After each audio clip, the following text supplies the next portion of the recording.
Dans un récent communiqué,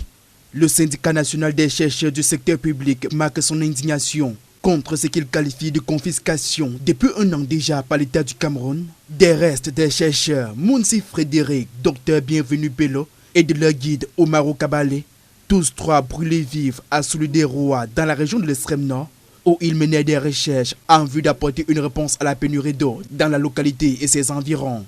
Un an après, les obsèques de ces compatriotes morts dans des circonstances atroces et affreuses n'ont toujours pas pu se tenir malgré les demandes insistantes des familles. Le SYNAC s'offusque contre cette souffrance ainsi infligée aux proches des victimes et davantage contre le non-respect de la dignité humaine par les pouvoirs publics. Seulement, les morts de Soulou-des-Rois ne sont pas un cas isolé. Bien d'autres corps au Cameroun dorment dans les tiroirs des pouvoirs publics qui semblent ne pas se préoccuper de la peine qu'endurent ces familles.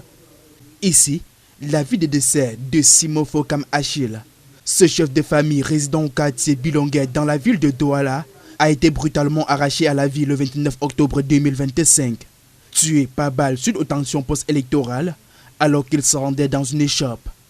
Les obsèques programmées quelques semaines plus tard seront finalement reportées, la famille n'étant jusqu'ici pas entrée en possession de la dépouille à l'époque des faits, emportée par des gendarmes. Si les autorités évoquent généralement pour justifier cette rétention des besoins d'enquête, des observateurs y voient davantage une volonté manifeste d'infliger une torture psychologique aux familles des victimes.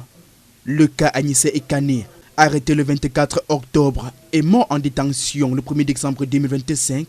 la levée des scellés n'interviendra que 3 mois plus tard après une série de dénonciations autour de ce que sa famille biologique et politique présentait comme une séquestration de la dépouille mortuaire.